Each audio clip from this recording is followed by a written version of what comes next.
ನಮಸ್ತೆ ಸ್ನೇಹಿತರೆ, welcome back to my new video. Hi, ನನ್ನ ಹೆಸರು ಆಶಾ. ನನ್ನ ವಯಸ್ಸು 29. ಇನ್ನೂ ಮದುವೆಯಾಗದ ಹುಡುಗಿ. ನಾನು ನನ್ನ ಕಾಲೇಜನ್ನು ಕಂಪ್ಲೀಟ್ ಮಾಡಿ ಕೆಲಸವನ್ನು ಹುಡುಕುತ್ತಿದ್ದೆ. ನನಗೆ ಓದಿನ ತಕ್ಕನಾಗಿ ನನಗೆ ಕೆಲಸ ಸಿಗಲಿಲ್ಲ. ಕೆಲಸವನ್ನು ಹುಡುಕಿ ಬೇಜಾರಾಗಿ ಸ್ವಲ್ಪ ವರ್ಷ ಅಪ್ಪನ ಮನೆಯಲ್ಲೇ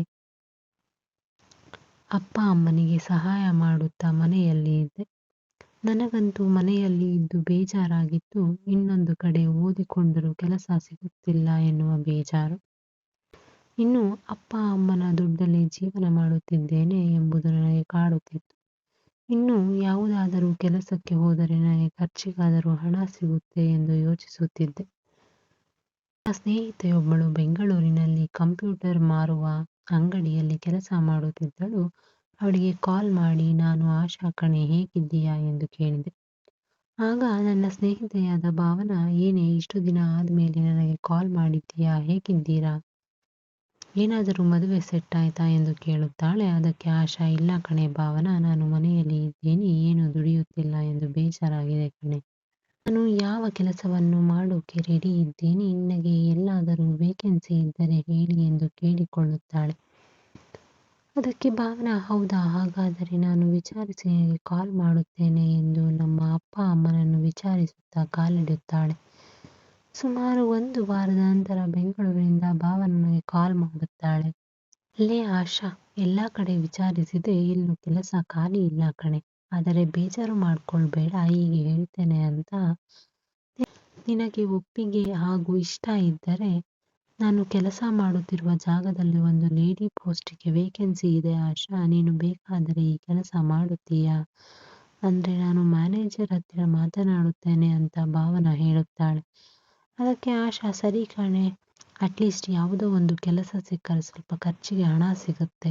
ಹಾಗೆ ಕೆಲಸ ಮಾಡಿಕೊಂಡು ಬೆಂಗಳೂರಿನಲ್ಲಿ ಬೇರೆ ಕೆಲಸವನ್ನು ಹುಡುಕಬಹುದು ಎಂದು ಯೋಚಿಸುತ್ತಾ ಭಾವನನಿಗೆ, ಸರಿ ಕಣೆ, ನಾನು ಕೆಲಸ ಮಾಡಲು ರೆಡಿ ಇದ್ದೀನಿ, ನೀನು ನಮ್ಮ ಮ್ಯಾನೇಜರ್ಗೆ ಹೇಳು, ನೀವು ಹೇಳಿದ ಕೂಡಲೇ ಕೆಲಸಕ್ಕೆ ಜಾಯಿನ್ ಆಗ್ತಾಳೆ ಎಂದು ಭಾವನಾಳಿಗೆ ಹೇಳುತ್ತಾಳೆ. ಸದ್ಯ ಕೊನೆಗೂ ಯಾವುದೋ ಕೆಲಸ ಸಿಕ್ಕಿತಲ್ಲ ಎಂದು ಆಶಾ ಸಂತೋಷದಿಂದ ಅಪ್ಪ ಅಮ್ಮನ ಮನೆಗೆ ಹೇಳುತ್ತಾಳೆ. ಸಿಹಿ ತಿನಿಸನ್ನು ಮಾಡಿಕೊಂಡು ತಿನ್ನುತ್ತಾರೆ. 2 ದಿನಗಳ ನಂತರ ಆಶಾ ಅವಳೆಲ್ಲ ಬಟ್ಟೆಗಳನ್ನು ಪ್ಯಾಕ್ ಮಾಡಿಕೊಂಡು ಬೆಂಗಳೂರಿನ ಭಾವನಾ ರೂಮಿಗೆ ಬರುತ್ತಾಳೆ. ಹಾಗೆ ರೂಮಿನಲ್ಲಿ ಅಡುಗೆ ಮಾಡಿಕೊಂಡು ಕೆಲಸಕ್ಕೆ ಹೋಗುತ್ತಾರೆ. ಆಶಾ ಕೆಲಸಕ್ಕೆ ಹೊಸಬಳಾಗಿರುವುದರಿಂದ ಅವಳಿಗೆ ಜನರಲ್ ಶಿಫ್ಟ್ ಕೆಲಸ, ಅಂದರೆ ಬೆಳಗ್ಗೆ 9 ಗಂಟೆಯಿಂದ ಸಂಜೆ 6 ಗಂಟೆಯವರೆಗೆ ಕೆಲಸ ಕಲಿತುಕೊಳ್ಳಿ, ನಂತರ ಮಾರ್ನಿಂಗ್ ಶಿಫ್ಟಿಂದ ಸೆಕೆಂಡ್ ಶಿಫ್ಟಿಗೆ ಹಾಕುತ್ತೇವೆ ಎಂದು ಮ್ಯಾನೇಜರ್ ಹೇಳುತ್ತಾರೆ. ಹೀಗೆ ಸ್ವಲ್ಪ ದಿನಗಳು ಕಳೆದವು. ನಾನು ಎಲ್ಲ ಕೆಲಸವನ್ನು ಒಬ್ಬಳೇ ನಿಭಾಯಿಸುವಷ್ಟು ಬೇಗನೆ ಕೆಲಸ ಕಲಿತೆ. ನಂತರ ಮ್ಯಾನೇಜರ್, ನೀನು ಬೆಳಗ್ಗೆ ಶಿಫ್ಟ್ ಎಂದರೆ 6ರಿಂದ ಮಧ್ಯಾಹ್ನ 3 ಗಂಟೆಯವರೆಗೂ 2 ವಾರ ಕೆಲಸ ಮಾಡಬೇಕು ಎಂದು ಹೇಳುತ್ತಾ ಭಾವನಳಿಗೆ ಸೆಕೆಂಡ್ ಶಿಫ್ಟ್ ಎಂದರೆ ಮಧ್ಯಾಹ್ನ 1ರಿಂದ ರಾತ್ರಿ 9:30 ಕೆಲಸ ಮಾಡುವಂತೆ ಅಸೈನ್ ಮಾಡುತ್ತಾರೆ. ಹಾಗಾಗಿ ಕೆಲಸಗಳಲ್ಲಿ ಭಾವನಾ ಮತ್ತು ಆಶಾ ಮೊದಲಿನಂತೆ ಜೊತೆಯಾಗಿ ಕೆಲಸವನ್ನು ಮಾಡಲು ಸಾಧ್ಯವಾಗುತ್ತಿರಲಿಲ್ಲ. ಮಾರ್ನಿಂಗ್ ಶಿಫ್ಟ್ ಇಂದ ಆಶಾ ಬೆಳಗ್ಗೆ ಬೇಗ ಎದ್ದು ಪಾತ್ರೆ ತೊಳೆದು ಕಸ ಕ್ಲೀನ್ ಮಾಡಿ ಅಡುಗೆ ಮಾಡಿಕೊಂಡು ಸ್ನಾನ ಮಾಡಿ ಕೆಲಸಕ್ಕೆ ಹೋಗುತ್ತಾಳೆ. ಹೀಗೆ ಕೆಲಸ ಮಾಡುತ್ತಿದ್ದ ಆಶಾಳಿಗೆ ಅಲ್ಲೇ ಕೆಲಸ ಮಾಡುತ್ತಿದ್ದ ಅಶೋಕನ ಜೊತೆ ಪರಿಚಯವಾಗುತ್ತದೆ. ಅಶೋಕ ನೋಡಲು 6 ಅಡಿ ಉದ್ದ, ಬೆಳ್ಳನೆಯ ಮೈಬಣ್ಣ, ಗುಂಗುರು ತಲೆ ಕೂದಲು ಹೊಂದಿದ್ದ. ಒಟ್ಟಿನಲ್ಲಿ ಅವನು ನೋಡಲು ತುಂಬಾ ಹ್ಯಾಂಡ್ಸಮ್ ಆಗಿ ಇದ್ದ. ಹೀಗೆ ಆಶಾಳಿಗೆ ಅಶೋಕನ ಜೊತೆ ಕೆಲಸ ಮಾಡುತ್ತಾ ಹೆಚ್ಚು ಕ್ಲೋಸ್ ಆಗುತ್ತಾರೆ. ಒಂದು ದಿನ ಸಿನಿಮಾಗೆ ಹೋಗಲು ನಿರ್ಧರಿಸಿ ಈ ವಾರದ ಕೊನೆಯಲ್ಲಿ ರೊಮ್ಯಾಂಟಿಕ್ ಸಿನಿಮಾ ಹೋಗಲು 2 ಟಿಕೆಟ್ ಅನ್ನು ಬುಕ್ ಮಾಡುತ್ತಾರೆ. ಹೀಗೆ ಇಬ್ಬರು ಜೊತೆಗೂಡಿ ಸಿನಿಮಾ ನೋಡುತ್ತಿರುವಾಗ ಸಿನಿಮಾ ಮಧ್ಯದಲ್ಲಿ ಒಂದು ರೊಮ್ಯಾನ್ಸ್ ಸೀನ್ ಬರುತ್ತೆ. ಅದರಲ್ಲಿ ಹೀರೋಯಿನ್ ಅವಳ ಸುಂದರ ಬೆಳ್ಳನೆಯ ಸೊಂಟವನ್ನು ಮೆಲ್ಲನೆ ಹಿಡಿದುಕೊಂಡು ಅನುಭವಿಸುತ್ತಾ ಅವಳ ಗಲ್ಲಗೆ ಮುಟ್ಟುತ್ತಾ ಮುದ್ದಾಡುತ್ತಾನೆ. ಆ ಸೀನನ್ನು ನೋಡಿದ ಅಶೋಕನ ಜೊತೆಯಲ್ಲಿ ಕುಳಿತಿದ್ದ ಆಶಾಳನ್ನು ಏನು ಮಾಡುತ್ತಿರಬಹುದು ಎಂದು ನೋಡುತ್ತಾನೆ. ಆದರೆ ಆಶಾಳು ಸಿನಿಮಾ ನೋಡುವುದರಲ್ಲಿ ಮಗ್ನರಾಗಿರುತ್ತಾಳೆ. ಅಶೋಕನು ಅವಳ ಸುಂದರ ಬೆಳ್ಳನೆಯ ಸೊಂಟವನ್ನು ನೋಡುತ್ತಾ ಅವಳ ಅನುಭವಿಸುತ್ತಾ ಕತ್ತು ಮೇಲೆತ್ತಿ ಅವಳ ದಪ್ಪನೆಯ ಗುಂಡಾದ ಚಕ್ಕೋತ ಹಣ್ಣುಗಳು ಅವನ ಕಣ್ಣುಗಳಿಗೆ ತಂಪನ್ನು ನೀಡುತ್ತವೆ. ಆಶಾಳು ಎಷ್ಟು ಸುಂದರವಾಗಿ ಇರುತ್ತಾಳೆ ಎಂದರೆ ಅವಳ ಕಣ್ಣುಗಳು ಬೆಕ್ಕಿನ ಕಣ್ಣುಗಳಂತೆ ಪಳಪಳ ಹೊಳೆಯುತ್ತಿರುತ್ತವೆ. ಅವಳ ತುಟಿಗಳು ದಾಳಿಂಬೆಯ ಹಣ್ಣಿನ ಬಣ್ಣಕ್ಕಿಂತ ಕೆಂಪಾಗಿರುತ್ತವೆ. ಅವಳ ಕೆನ್ನೆ ಮತ್ತು ಗಲ್ಲ ನೋಡುತ್ತಿದ್ದರೂ ಹಾಗೆ ಹಿಡಿದ ನೆಕ್ಕಿ ಬಿಡುವಷ್ಟು ಸಖತ್ತಾಗಿ ಇರುತ್ತವೆ. ಆಶಾಳು ಸಿನಿಮಾದಲ್ಲಿ ಕಾಮಿಡಿ ಸೀನ್ ನೋಡಿ ನಗುತ್ತಿರುತ್ತಾಳೆ. ಅವಳ ದಪ್ಪನೆಯ 2 ಚಕ್ಕೋತ ಹಣ್ಣುಗಳು ಮೆಲ್ಲನೆ ಮೇಲಿಂದ ಕೆಳಗೆ ಹಾಗೆ ಕೆಳಗಿನಿಂದ ಮೇಲಕ್ಕೆ ಕುಣಿಯುತ್ತಿರುತ್ತವೆ. ಅವುಗಳನ್ನು ಹತ್ತಿರದಿಂದ ನೋಡುತ್ತಿದ್ದ ಅಶೋಕನು ಸಿನಿಮಾಕ್ಕಿಂತ ಹೆಚ್ಚು ಆಶಾಳ ಸೌಂದರ್ಯವನ್ನೇ ಕಣ್ಣಿನಿಂದ ತಿನ್ನುತ್ತಿದ್ದ. ನಂತರ ಅಶೋಕನು ಸಿನಿಮಾ ಬ್ರೇಕ್ಗಾಗಿ ಕಾಯುತ್ತಿರುತ್ತಾನೆ. ಬ್ರೇಕ್ ಬಂದ ಕೂಡಲೇ ಅಶೋಕನು ವಾಶ್ರೂಮ್ಗೆ ಹೋಗಿ ಆಶಾಳ ಸೌಂದರ್ಯವನ್ನು ನೆನೆದುಕೊಂಡು ಅವನ ಬಾಳೆ ಹಣ್ಣಿನಿಂದ ರಸ ಸುರಿಸಿ ಸುಖಪಡುತ್ತಾನೆ. ನಂತರ ಸೆಕೆಂಡ್ ಹಾಫ್ ಸಿನಿಮಾ ಶುರುವಾಗುತ್ತದೆ. ಮತ್ತೆ ಆಶಾಳು ಸಿನಿಮಾ ನೋಡುವುದರಲ್ಲಿ ಮಗ್ನಳಾಗುತ್ತಾಳೆ. ಆದರೆ ಅಶೋಕನು ಅವಳ ಕಾಲಿನ ತೊಡೆಗಳನ್ನು ನೋಡುತ್ತಾ ಹಾಗೆ ಚಕ್ಕೋತ ಹಣ್ಣುಗಳನ್ನು ನೋಡುತ್ತಿರುತ್ತಾನೆ. ಅವನ ಬಾಳೆಹಣ್ಣನ್ನು ನಿಲ್ಲಿಸಿಕೊಳ್ಳುತ್ತಾನೆ. ಅವಳ ಬಾಳೆಹಣ್ಣು ಅವನ ಸೌಂದರ್ಯಕ್ಕೆ ತುಂಬಾ ಉದ್ದವಾಗಿ ಮತ್ತು ದಪ್ಪವಾಗಿರುತ್ತದೆ. ತನ್ನ ಬಾಳೆಹಣ್ಣು ನಿಂತಿರುವುದು ಎಲ್ಲಿ ಆಶಾಳಿಗೆ ಕಾಣಿಸುತ್ತದೋ ಎಂದು ಅವನು ಕೈ ಬಾಳೆಹಣ್ಣಿನ ಮೇಲೆ ಇಟ್ಟುಕೊಂಡು ಸವರಿಸುತ್ತಾ ಮಜಾ ತೆಗೆದುಕೊಳ್ಳುತ್ತಾನೆ. ನಂತರ ಸಿನಿಮಾ ಮುಗಿಯುತ್ತದೆ. ಆಶಾಳು ಅಶೋಕನ ಬೈಕಿನಲ್ಲಿ ಕುಳಿತುಕೊಂಡು ಅವಳ ರೂಮಿಗೆ ಹೋಗುತ್ತಾಳೆ. ಮರುದಿನ ಬೆಳಗ್ಗೆ ಕೆಲಸಕ್ಕೆ ಅಶೋಕನು ಬೇಗ ಬಂದು ಆಶಾಳನ್ನು ಕಾಯುತ್ತಿರುತ್ತಾನೆ. ಆಶಾಳು ಸುಂದರವಾದ ಬಟ್ಟೆ ಹುಟ್ಟಿಕೊಂಡು ಕೆಲಸಕ್ಕೆ ಬರುತ್ತಾಳೆ. ಅಶೋಕ್ಗೆ ಅವಳನ್ನು ನೋಡಿ ಖುಷಿಯಾಗಿ ಅಶೋಕನು ಅವನ ಕೆಲಸ ಮಾಡಲು ಗೋಡೌನಿಗೆ ಹೋಗುತ್ತಾನೆ. ಗೋಡೌನಿನಲ್ಲಿ ಅಶೋಕನು ಕಂಪ್ಯೂಟರ್ ಪಾರ್ಟ್ಸ್ ಜೋಡಿಸುವ ಮತ್ತೆ ನೋಡಿಕೊಳ್ಳುವ ಕೆಲಸವನ್ನು ಮಾಡುತ್ತಿರುತ್ತಾನೆ. ಅಶೋಕನು ಯಾವಾಗಲೂ ಲುಂಗಿ ಉಟ್ಟಿಕೊಂಡೇ ಕೆಲಸ ಮಾಡುತ್ತಿರುತ್ತಾನೆ. ಆಶಾಳು ಅಂಗಡಿಯಲ್ಲಿ ಕಸ್ಟಮರ್ಗೆ ಬೇಕಾಗಿರುವ ಕಂಪ್ಯೂಟರ್ ಖಾಲಿಯಾಗಿದ್ದರಿಂದ ಗೋಡೌನಿಗೆ ಹೋಗಿ ತರುತ್ತೇನೆ ಎಂದು ಮ್ಯಾನೇಜರಿಗೆ ಹೇಳುತ್ತಾ ಗೋಡೌನಿನ ಕಡೆಗೆ ಹೋಗುತ್ತಾಳೆ. ಅಲ್ಲಿ ಅಶೋಕನು ಆಶಾ ಬಂದದ್ದನ್ನು ನೋಡಿ ಏನು ಆಶಾ, ಏನು ಬೇಕಿತ್ತು ಎಂದು ಕೇಳಿದಾಗ ಆಶಾ ಕಸ್ಟಮರ್ಗೆ ಬೇಕಾದ ಕಂಪ್ಯೂಟರ್ ಕೇಳುತ್ತಾಳೆ. ಅಶೋಕನು ಆ ಕಂಪ್ಯೂಟರ್ ಮೇಲೆ ಇಟ್ಟಿದ್ದರಿಂದ ಆಶಾಳಿಗೆ ಏನೇ ಇಟ್ಟುಕೊಳ್ಳೆ, ನಾನು ಮೇಲೆ ಹೋಗಿ ತೆಗೆದುಕೊಡುತ್ತೇನೆ ಎಂದು ಹೇಳಿ ಹತ್ತಲು ಶುರು ಮಾಡುತ್ತಾನೆ. ಅಶೋಕ ಮೇಲೆ ಹೋದ ನಂತರ ಕೆಳಗಿನಿಂದ ನೋಡುತ್ತಿದ್ದ ಆಶಾಳಿಗೆ ಅಶೋಕನ ಲುಂಗಿಯಿಂದ ಏನೋ ಅಲ್ಲಾಡಿದ ಹಾಗೆ ಕಾಣಿಸುತ್ತದೆ. ಏನಿರಬಹುದು ಎಂದು ಕರೆಕ್ಟಾಗಿ ನೋಡಿದಾಗ ಅಶೋಕನು ಚಡ್ಡಿ ಹಾಕಿಲ್ಲವೆಂದು ತಿಳಿಯುತ್ತದೆ. ನಂತರ ಅವಳಿಗೆ ಕುತೂಹಲ ತಡೆಯಲಾರದೆ ಅವನ ಬಾಳೆಹಣ್ಣುಗಳನ್ನು ನೋಡುತ್ತಾಳೆ. ಆ ಬಾಳೆಹಣ್ಣನ್ನು ನೋಡಿದ ಆಶಾಳಿಗೆ ಆಶ್ಚರ್ಯವಾಗುತ್ತದೆ. ಏಕೆಂದರೆ ಅಶೋಕನ ಬಾಳೆಹಣ್ಣು ಲುಂಗಿ ಒಳಗೆ ಗಾಳಿಯಲ್ಲಿ ನೇತಾಡುತ್ತಾ ಇರುತ್ತದೆ. ಅವನ ಬಾಳೆಹಣ್ಣು ನೋಡಲು ತುಂಬಾ ಉದ್ದ ಹಾಗೂ ದಪ್ಪವಿರುತ್ತದೆ. ಹಾಗೆ ತುಂಬಾ ಬಲಿಷ್ಠವಾಗಿ ಅವಳಿಗೆ ಕಾಣಿಸುತ್ತದೆ. ನಂತರ ಆಶಾಳಿಗೆ ಅವನ ಬಾಳೆಹಣ್ಣಿನ ಮೇಲೆ ಆಕರ್ಷಣೆ ಮತ್ತು ಆಸೆಯು ಮೂಡುತ್ತದೆ. ಅಶೋಕನು ಮೇಲಿದ್ದ ಕಂಪ್ಯೂಟರ್ ತೆಗೆದು ಕೆಳಕ್ಕೆ ಬಂದು ಆಶಾಳಿಗೆ ಕೊಡುತ್ತಾನೆ. ಆಶಾಳು ಏನೂ ನೋಡಿಲ್ಲ ಎನ್ನುವ ರೀತಿ ಕಂಪ್ಯೂಟರ್ ತೆಗೆದುಕೊಂಡು ಅಂಗಡಿಗೆ ಹೋಗಿ ಕಸ್ಟಮರ್ಗೆ ಕೊಡುತ್ತಾಳೆ. ಕೆಲಸವೆಲ್ಲ ಮುಗಿಸಿ ಮನೆಗೆ ಹೋದ ಆಶಾ ಆವತ್ತಿನ ರಾತ್ರಿ ಎಲ್ಲ ಅಶೋಕನ ಬಲಿಷ್ಠವಾದ ಬಾಳೆಹಣ್ಣಿನ ಯೋಚನೆಯನ್ನೇ ಮಾಡುತ್ತಾಳೆ. ಅವಳಿಗಂತೂ ತುಂಬಾ ಆಸೆ, ಬಯಕೆ ಹೆಚ್ಚಾಗುತ್ತದೆ. ಆಶಾ ಬೆಳಗ್ಗೆ ಎದ್ದು ಅಶೋಕನನ್ನು ನೋಡಲು ಅಂಗಡಿಗೆ ಹೋಗುತ್ತಾಳೆ. ಅಲ್ಲಿ ಅಶೋಕನು ಇದ್ದದ್ದನ್ನು ನೋಡಿ ಅವಳಿಗೆ ಸಂತೋಷವಾಗುತ್ತದೆ. ಹಾಗೆ ಕೆಲಸ ಮಾಡುತ್ತಾ ಏನೋ ತರಲು ಅಶೋಕನು ಇದ್ದ ಗೋಡೌನಿಗೆ ಹೋಗುತ್ತಾಳೆ. ಅಲ್ಲಿ ಅಶೋಕನು ನೆಲದ ಮೇಲೆ ಕುಳಿತು ಪೇಪರ್ ಓದುತ್ತಾ ಗೋಡೆಗೆ ಹೊರಗೆ ಕೊಂಡು ಕೂತಿರುತ್ತಾನೆ. ಆಶಾಳು ಸ್ವಲ್ಪ ಅಶೋಕನನ್ನು ಮಾತಾಡಿಸೋಣ ಎಂದು ಅವನ ಹತ್ತಿರ ಹೋಗಿ ಅವನ ಎದುರು ಕೂರುತ್ತಾಳೆ. ಅವನನ್ನು ಮಾತನಾಡಿಸುತ್ತಿರುವಾಗ ಅಲ್ಲಿ ಎಲ್ಲೋ ಬೇರೆ ಕಡೆಯಿಂದ ನೋಡುವ ಹಾಗೆ ಆಶಾಳು ಅಶೋಕನ ಪಂಚೆಯೊಳಗೆ ನೋಡುತ್ತಾಳೆ. ಅವತ್ತು ಅಶೋಕನು ನೆಲದ ಮೇಲೆ ಕೂತಿದ್ದರಿಂದ ನನಗೆ ಅವನ ಬಾಳೆಹಣ್ಣು ತುಂಬಾ ಕ್ಲಿಯರ್ ಆಗಿ ಕಾಣಿಸುತ್ತಿತ್ತು. ಅಶೋಕನು ಆಶಾಳಿಗೆ ಏನು ಬೇಕಿತ್ತು ಎಂದು ಕೇಳುತ್ತಾನೆ. ಆಗ ಆಶಾ, ಏನಿಲ್ಲ, ಸ್ವಲ್ಪ ತಲೆ ನೋಯ್ತಿದೆ, ಸ್ವಲ್ಪ ಹೊತ್ತು ಕುಳಿತುಕೊಳ್ಳಲು ಬಂದೆ ಎಂದು ಹೇಳುತ್ತಾಳೆ. ಸರಿ, ಹಾಗಾದರೆ ನೀನು ಕೂತು ರೆಸ್ಟ್ ಮಾಡು ಅಂತ ಹೇಳಿ ಅವನು ಪೇಪರ್ ಓದುವುದರಲ್ಲಿ ಮಗ್ನನಾಗುತ್ತಾನೆ. ಗೋಡನಿನಲ್ಲಿ ಅವರಿಬ್ಬರು ತೊಂದರೆ ಕೊಡುವವರು ಯಾರೂ ಇರಲಿಲ್ಲ. ಆದುದರಿಂದ ಆಶಾಳಿಗೆ ಅವನ ಬಾಳೆಹಣ್ಣನ್ನು ನೋಡಲು ಹೆಚ್ಚು ಸಮಯ ಸಿಕ್ಕಂತಾಗಿತ್ತು. ಅವನ ಬಾಳೆಹಣ್ಣು ನೋಡಲು ತುಂಬಾ ಉದ್ದವಾಗಿತ್ತು. ಅದು ಹಾವಿನ ಹಾಗೆ ನೆಲದಲ್ಲಿ ಸುತ್ತಿಕೊಂಡು ಮಲಗಿತ್ತು. ಅದರ ಗಾತ್ರ ಅಂತೂ ಅವಳನ್ನು ಚಂಚಲ ಲೋಕಕ್ಕೆ ಕರೆದೊಯ್ದಿತ್ತು. ಆಶಾ ಅವನ ಬಲಿಷ್ಠವಾದ ಬಾಳೆಹಣ್ಣನ್ನು ನೋಡುತ್ತಾ ಅವಳ ಚಕ್ಕೋತವನ್ನು ಮೆಲ್ಲಗೆ ಎಸೆಯುತ್ತಾ ಅವಳ ತೊಡೆ ಸಂದಿಯನ್ನು ಅವನ ಕೈಗಳಿಂದ ಮೆಲ್ಲಗೆ ಚಿಕ್ಕುತ್ತಾಳೆ. ಅವನ ಬಾಳೆಹಣ್ಣನ್ನು ದೂರದಿಂದಲೇ ಸವಿಯುತ್ತಾ ಅಲ್ಲಿಂದ ಅಂಗಡಿಗೆ ಹೊರಡುತ್ತಾಳೆ. ನಂತರ ಆಶಾಳಿಗೆ ತಡೆಯಲಾರದೆ ಅಶೋಕನ ಬಾಳೆಹಣ್ಣನ್ನು ನೋಡಲು ಆಶಾಳು ಗೋಡನಿಗೆ ನೆಪ ಹಾಕಿಕೊಂಡು ಬರುತ್ತಿರುತ್ತಾಳೆ. ಹೀಗೆ ಒಂದು ದಿನ ಮ್ಯಾನೇಜರ್ ಅಂಗಡಿಗೆ ಬರುವುದಿಲ್ಲವೆಂದು ಹೇಳಿ ಅಂಗಡಿಯನ್ನು ನೀವೇ ನೋಡಿಕೊಳ್ಳಬೇಕು ಎಂದು ಮ್ಯಾನೇಜರ್ ಹೊರಗೆ ಹೋಗಿರುತ್ತಾರೆ. ಆಗ ಆಶಾಳು, ಇದು ಒಳ್ಳೆಯ ಸಮಯ ಅಶೋಕನನ್ನು ನೋಡಲು ಎಂದು ಆಶಾಳು, ನಾನು ಗೋಡನಿಗೆ ಹೋಗುತ್ತೇನೆ, ಅಲ್ಲಿಗೆ ಲೋಡ್ ಲಾರಿ ಬಂದಿದೆಯಂತೆ, ಲೆಕ್ಕ ಹಾಕಬೇಕು ಎಂದು ಜೊತೆಗೆ ಕೆಲಸ ಮಾಡುವವರಿಗೆ ಹೇಳಿ ಹೋಗುತ್ತಾಳೆ. ಆಶಾ ಗೋಡನಿಗೆ ಹೋಗಿ ಅಶೋಕನನ್ನು ನೋಡುತ್ತಾಳೆ.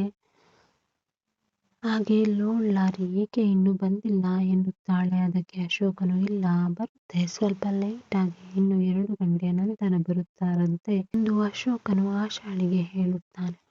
ಆಶಾಳ ಮನಸ್ಸಿನಲ್ಲಿ, ಅದು ನನಗೆ ಒಳ್ಳೆಯ ಸಮಯ, ಈ ಸಮಯವನ್ನು ಚೆನ್ನಾಗಿ ಅಶೋಕನ ಜೊತೆ ಕಾಲ ಕಳೆಯಬೇಕು ಎಂದು ಅಂದುಕೊಳ್ಳುತ್ತಾಳೆ. ಸರಿ, ಹಾಗಾದರೆ ಇನ್ನು ಟೈಮ್ ಇದೆಯಲ್ಲ, ಅಲ್ಲಿಯವರೆಗೂ ಫ್ಲಾಸ್ಕ್ನಲ್ಲಿರುವ ಕಾಫಿ ಕುಡಿಯುತ್ತಾ ಮಾತನಾಡಬಹುದು ಎಂದು ಅಂದುಕೊಂಡು ಅಶೋಕನಿಗೆ ಕಾಫಿ ಕೊಡುವ ಅಶೋಕ ಸ್ವಲ್ಪ ತಲೆನೋಯ್ತಿದೆ ಎನ್ನುತ್ತಾಳೆ.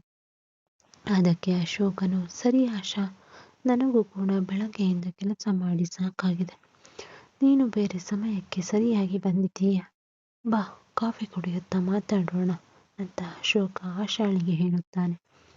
ಕಾಫಿ ಕುಡಿಯಲು ಇಬ್ಬರು ಎದುರು ಬರೆದು ಕುಳಿತುಕೊಳ್ಳುತ್ತಾರೆ. ನಂತರ ಕಾಫಿ ಕುಡಿಯಲು ಲೋಟಕ್ಕೊಂದು ಆಶಾಳಿಗೆ ಕೊಡುತ್ತಾನೆ. ಹಾಗೆ ಇಬ್ಬರು ಸಂತೋಷದಿಂದ ಮಾತನಾಡುತ್ತಿರುವಾಗ ಅಶೋಕನು ಅವಳ ಚಕ್ಕೋತ ಹಣ್ಣುಗಳನ್ನು ನೋಡುತ್ತಾನೆ. ಅವುಗಳನ್ನು ತುಂಬ ಸುಂದರ, ಗುಂಡಾಗಿ, ಆಕರ್ಷಕವಾಗಿ ಕಾಣುತ್ತಿರುತ್ತವೆ. ಹಾಗೆ ಅವಳ ಬೆಳ್ಳನೆಯ ಮುಖ, ಕುತ್ತಿಗೆಯ ಭಾಗ ನೋಡಿ ಅವನ ಬಾಳೆಹಣ್ಣು ಮೆಲ್ಲಗೆ ಏಳುತ್ತದೆ. ಅವನ ಕಾಲು ಅಗಲ ಹಾಕುವುದರಿಂದ ಅವನ ಬಾಳೆಹಣ್ಣು ನಿಲ್ಲುತ್ತಿರುವುದು ಆಶಾಳಿಗೆ ಕಾಣುತ್ತದೆ. ಅದನ್ನು ನೋಡಿದ ಆಶಾ ಅವನ ಚಕ್ಕೋತ ಹಣ್ಣನ್ನು ಸ್ವಲ್ಪ ಕಾಣಲು ಗೊತ್ತಿಲ್ಲದ ಹಾಗೆ ಬಟ್ಟೆ ಸೈಡ್ಗೆ ಸರಿಸುತ್ತಾಳೆ. ಅಶೋಕನಿಗೆ ಅವಳ ಕೆಂಪನೆಯ ಚಕ್ಕೋತವನ್ನು ಕಣ್ಣಾರೆ ನೋಡಿದಾಗ ಅವನಿಗೆ ಆಶ್ಚರ್ಯ ಆಗುವಂತೆ ಅವನ ಬಾಳೆಹಣ್ಣು ಇನ್ನೂ ಉದ್ದ ಮತ್ತು ದಪ್ಪವಾಗಿ ನಿಲ್ಲುತ್ತದೆ. ಅದನ್ನು ನೋಡಿದ ಆಶಾಳು, ಯಪ್ಪ, ಅಶೋಕನ ಬಾಳೆಹಣ್ಣು ನನ್ನ ಚಕ್ಕೋತ ಹಣ್ಣಿನ ನೋಡಿದ ತಕ್ಷಣ ಎಷ್ಟು ದಪ್ಪ ಹಾಗೆ ಉದ್ದವಾಗಿ ನಿಂತಿದೆ. ಆ ನಿಲ್ಲುವಿಕೆಯನ್ನು ತುಂಬಾ ಆಸೆ, ಕಾಮ, ಬಲಿಷ್ಠತೆಯಿಂದ ಕಾಣುತ್ತಿತ್ತು. ಅವಳ ತೊಡೆ ಸಂದಿ ಬಾಳೆವನ್ನು ಗೊತ್ತಿಲ್ಲದ ಹಾಗೆ ಅಶೋಕನಿಗೆ ಕಾಣಿಸುವ ರೀತಿಯಲ್ಲಿ ಕೂರುತ್ತಾಳೆ. ಅದು ಅವನಿಗೆ ತುಂಬಾ ಹುಚ್ಚೆದೆನೆಯ ಆಸೆಯನ್ನು ಹೆಚ್ಚಿಸುತ್ತದೆ. ಅವಳ ಸುಂದರ ತೊಡೆ, ಕೆಂಪಾದ ತೊಡೆ, ಸಂದಿಪಾಳ್ಯವು ಅವನಿಗೆ ಅನುಭವಿಸಬೇಕು, ತಿನ್ನಬೇಕು ಎಂಬ ಆಸೆ ಮೂಡುತ್ತದೆ. ಅಶೋಕನಿಗೆ ತಡೆಯಲು ಸಾಧ್ಯವಾಗದೆ ಅವಳ ಪಕ್ಕಕ್ಕೆ ಬಂದು ಗೊತ್ತಿಲ್ಲದ ಹಾಗೆ ಅವಳ ಸೊಂಟವನ್ನು ಮುಟ್ಟುತ್ತಾನೆ. ಅವನು ಮುಟ್ಟಿದ ಕೂಡಲೇ ಅವಳ ಚಕ್ಕೋತ ಹಣ್ಣುಗಳು ಇನ್ನಷ್ಟು ಉಬ್ಬಿಕೊಂಡು ತುಂಬಾ ದಪ್ಪವಾಗಿ ಕಾಣಿಸುತ್ತಿರುತ್ತವೆ. ಅಶೋಕನಿಗೆ ತಡೆಯಲಾರದೆ ಅವಳ ಚಕ್ಕೋತವನ್ನು ಅವನ ಕೈಗಳಿಂದ ಜೋರಾಗಿ ಹಿಸುಕುತ್ತಾನೆ. ಆಶಾಳು ಅವನ ಕೈ ಸ್ಪರ್ಶಕ್ಕೆ ಸೋತು ಅವನ ಲುಂಗಿಯಲ್ಲಿದ್ದ ಬಾಳೆಹಣ್ಣನ್ನು ಗೊತ್ತಿಲ್ಲದ ರೀತಿ ಹಿಡಿಯುತ್ತಾ ಏನೋ ಇದು ಅಶೋಕ ಇಷ್ಟು ದಪ್ಪ, ಇಷ್ಟು ಉದ್ದ, ಬಲಿಷ್ಠವಾಗಿ ನಿಂತಿದೆ ಅಂತ ಹೇಳಿದ ತಕ್ಷಣ ಅವನ ಲುಂಗಿಯನ್ನು ಸೈಡಿಗೆ ಸರಿಸುತ್ತಾನೆ. ಆಗ ಆಶಾ ಅವನ ಬಲಿಷ್ಠ ಉದ್ದನೆಯ ಬಾಳೆಹಣ್ಣನ್ನು ನೋಡುತ್ತಾ ತಡೆಯಲಾರದೆ ಅವಳ ಕೈಗಳಿಂದ ಬಾಳೆಹಣ್ಣನ್ನು ಹಿಡಿದು ಬಾಯಿಯಿಂದ ಸುಮಾರು 3 ನಿಮಿಷದವರೆಗೂ ನೆಕ್ಕುತ್ತಾಳೆ. ಆಸೆ ಇನ್ನೂ ಹೆಚ್ಚಾದಂತೆ ಬಾಳೆಹಣ್ಣನ್ನು ಕುಡಿಯುತ್ತಾ ಹಾಗೆ ಅವಳು ಚೀಪುತ್ತಾಳೆ. ಅದನ್ನು ಅನುಭವಿಸುತ್ತಿದ್ದ ಅಶೋಕ ಅವಳ ಚಕ್ಕುತ್ತಾ ಹಣ್ಣನ್ನು ಅವಳ ಕೈಗಳಿಂದ ತುಂಬಿ ಹಿಡಿಯುತ್ತಾನೆ. ಹಾಗೆ ಹಣ್ಣನ್ನು ಜೋರಾಗಿ ಹಿಸುಕುತ್ತಾ ಅದು ತೊಟವನ್ನು ಕಡಿದು ನೆಕ್ಕುತ್ತಾ ಇನ್ನೊಂದು ಕೈಯಿಂದ ಅವಳ ತೊಡೆ ಸಂದಿ ಪಾಳ್ಯವನ್ನು ಸವರುತ್ತಾ ಮೆಲ್ಲಗೆ ಉಜ್ಜುತ್ತಾನೆ.